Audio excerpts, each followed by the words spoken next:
घमंडी नंद की दो काली भाभी।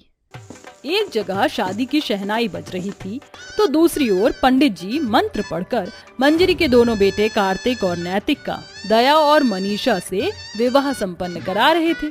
चलो आखिरकार मेरी ख्वाहिश पूरी हो ही गई, मेरे दोनों बेटों की शादी हो गई। अर्पिता, कुछ समय बाद अब तेरी शादी कर दूंगी तो मैं अकेली पड़ जाऊंगी। अरे कहाँ है तू? लगता है मुंह फूला हुआ है इसका। मंडप में अपने बच्चों को यूं ही छोड़कर मंजरी अपनी बेटी अर्पिता को ढूंढती है तो वो कोल्ड ड्रिंक पीती हुई सीढ़ियों पर बैठी नजर आती है। अर्पिता बेटी, तुम यहाँ क्यों बैठी हो? अंदर तुम्हारे दोनों भाई की शादी हो रही है और तुम मुंह फुलाए बैठी हो अभी तक। हाँ तो माँ क्या करूं मैं? अपने भाई की शादी देखूं या मातम? अरे काली भाभी को घर में क्यों ला रही हो आप? जरा शक्ल देखो दोनों की, काली सी।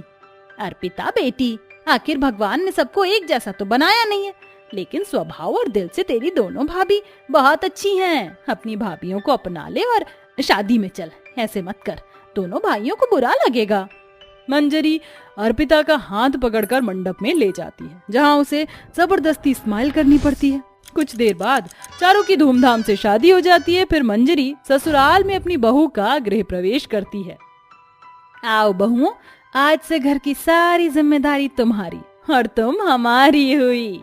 अगर तुम दोनों को कभी अपनी माँ की याद आए तो मेरे पास आ जाना, क्योंकि तुम भी तो मेरी बेटियां हो ना। अर्पिता से कम नहीं समझती मैं तुम्हें। माँ जी, आपने हम दोनों बहनों के लिए इतनी बड़ी बात कह दी, अब मैं क्या बोलूं?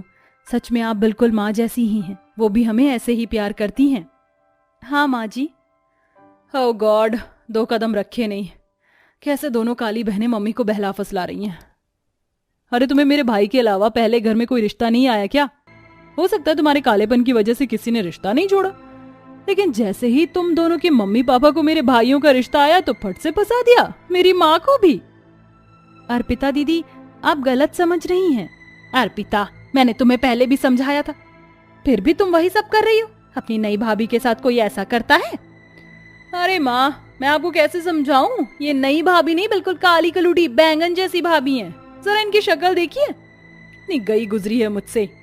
बस अर्पिता, आज से ये दोनों तेरी भाभी हैं और हम दोनों कुछ भी इनके खिलाफ नहीं सुनेंगे, समझे?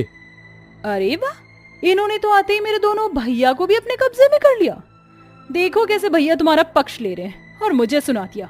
यही तो मैं नहीं चाहती थी कि ये दोनों काली भाभी इस घर में आए। इतना कहकर अर्पिता अपने कमरे में चली जाती है। दोनों बहनों की आंखों से आंसू टपकते हैं, जिसे सास पोंछकर कहती है, अरे तुम दोनों उसकी बातों का बुरा मत मानो, थोड़े दिन में प्यार से बोलने लगेगी। माँ जी, अगर हम दोनों काली हैं तो क्या हमें घर बसाने का हक नहीं? बचपन से हम दोनों बहनों ने काफी कुछ सुना है और सहा भी है। दया, भूल जाओ इस बात को, अब मैं उसे समझा दूंगा। फिर सब अपने कमरे में चले जाते हैं। अगले दिन दोनों काली बहुएं जल्दी उठकर पूजा पाठ करने के बाद पहली रसोई का खाना तैयार कर लेती हैं। फिर सब एक साथ खाना खाते हैं तो घमंडी नंद खीर खाकर उगलते हुए कहती है, ओहो, ये क्या बकवास बनाया है, निगल भी नहीं सकी, ऐसे बनाते हैं खीर? आप दोनों काली भाभी में से किसने बनाया है?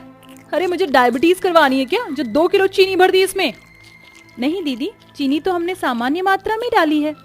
तू क्या बोल रही है? मेरी खीर तो बिल्कुल ठीक है, तेरी मीठी है क्या? नहीं बेटा, मुझे तो बिल्कुल ठीक लगी है। हाँ तो जरूर इन दोनों काली भाभी ने मेरी ही खीर में अलग से चीनी मिलाई होगी। बर्दाश्त कैसे करेंगी? कल रात को मैंने इतना ज्यादा जो बोल दिया था। बैंगन जैसी शक्ल की काली भाभी। माँ जी, हमने नहीं किया ऐसे। दीदी, आप दूसरी खीर खा लीजिए। बस बस, रहने दो, कल्लो माई। ये कहकर अर्पिता अपनी दोनों काली भाभी की बेइज्जती कर कमरे में चली जाती है, और यही वो अक्सर किया करती थी। अर्पिता जानबूझकर दया और मनीषा को परेशान करती थी, उनके धुले हुए कपड़ों को गंदा कर दिया करती थी, फर्श पर पानी बिखेर देती थी। फिर एक दिन, ओ काली भाभियों, बाहर बारिश हो रही है, जरा मेरे लिए पकौड़े बनाकर ले आइए। और हाँ, पकौड़ों को अपनी शक्ल की तरह काला करके मत लाना। जी दीदी। कहने को तो अर्पिता सांवली रंग की थी, पर उसे अपनी खूबसूरती पर घमंड था। उसने हमेशा अपनी दोनों भाभी को परेशान किया है। वो बेचारी रोती रहती थी मगर कुछ नहीं कहती थी। मंजरी ने भी अर्पिता को बहुत समझाया, लेकिन वो समझती नहीं है। गुजरते वक्त के साथ अर्पिता का भी नवीन नाम के लड़के से रिश्ता हो जाता है। उसकी शादी वो नवीन से कर देते हैं, जहां शादी के कुछ दिनों बाद ही उसकी गोरी नंद अर्पिता पर रंगत के ताने कसने लगती है। शायद अर्पिता ने जो किया था उसका सबक अब उसे मिलने वाला था। शाम को सब अर्पिता की बनाए खाने को खाते हैं तो उसकी गोरी नंद अविका खाने को उगल देती है। हाय छी भाभी, ये कैसा खाना बनाया आपने? बिल्कुल खुद की शक्ल जैसी काली रोटी बनाई है। मुंह कड़वा हो गया और इनकी शक्ल देखकर मन खराब हो गया। आपने क्यों इस काली भाभी से मेरे भाई की शादी करवा दी माँ? अरे ये तो मेरी जितनी गोरी भी नहीं है। ये तो तू बिल्कुल सही कह रही है अविका, पर समधन जी मानी नहीं। मैंने तो शक्ल देखकर मना कर दिया था, पर उन्होंने किसी तरह मना लिया और कर दी शादी। माँ जी, नंद जी, माना मैंने कि मैं आप सबसे कम गोरी हूँ या मेरा दबा हुआ रंग है, तो क्या हमें जीने का अधिकार नहीं है? और आप चिंता क्यों करती है? मैं घर की जिम्मेदारी बहुत अच्छे से संभाल लूंगी दीदी। मैं आपके लिए दोबारा खाना बना देती हूँ। रहने दो, ज्यादा एक्टिंग करने की जरूरत नहीं है।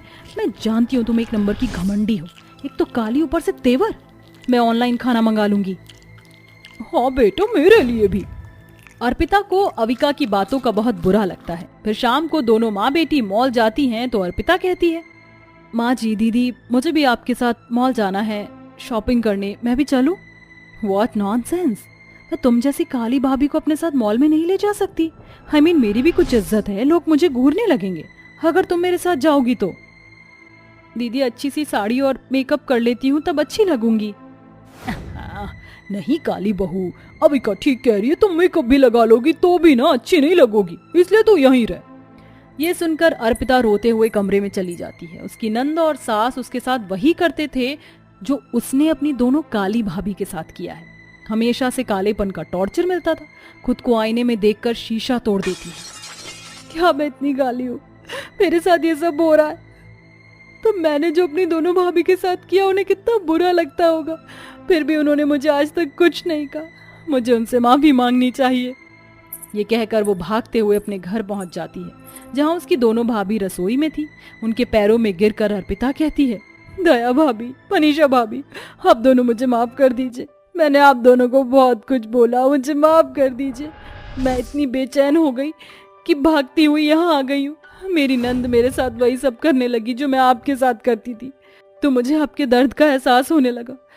मुझे बहुत समझाया लेकिन मैं अपने घमंड में थी, पर अब मैं अपने घमंड के साथ चूर हो चुकी हूँ। अरे दीदी, आप ऐसे रोइए मत, अच्छा नहीं लगता है। हाँ दीदी उठिए, हमने आपको माफ कर दिया। अपने दिल से ये बोझ उतार दीजिए। अगर आप दोनों ने मुझे माफ कर दिया तो मैं आपको अपने हाथ से खाना बनाकर खिलाना चाहती हूँ। आप बैठ जाइए। चलो अच्छा है, अब तुम समझ गई अर्पिता। अविका और समधन जी, आपका बहुत बहुत शुक्रिया। अरे माँ जी, इसमें शुक्रिया कैसा? अपनों को सही रास्ते तक लाना हमारा फर्ज होता है। माफ करना अर्पिता बहू, तुझे बुरा लगा तो होगा, लेकिन हमें करना पड़ा। हैरानी हुई ना तुझे? माँ जी, नंद जी, बहुत अच्छा किया कि मेरी आंखें खोल दी, वरना मैं अपनी दोनों भाभी के दर्द का कभी एहसास ही नहीं कर पाती। अच्छा भाभी, मुझे भी आपके हाथ का खाना खाना है, और वो भी यहीं पर। ये सुनकर अविका मायके में अपने हाथ का खाना बनाकर खिलाती है और सब एक साथ खुशी खुशी रहने लगते हैं।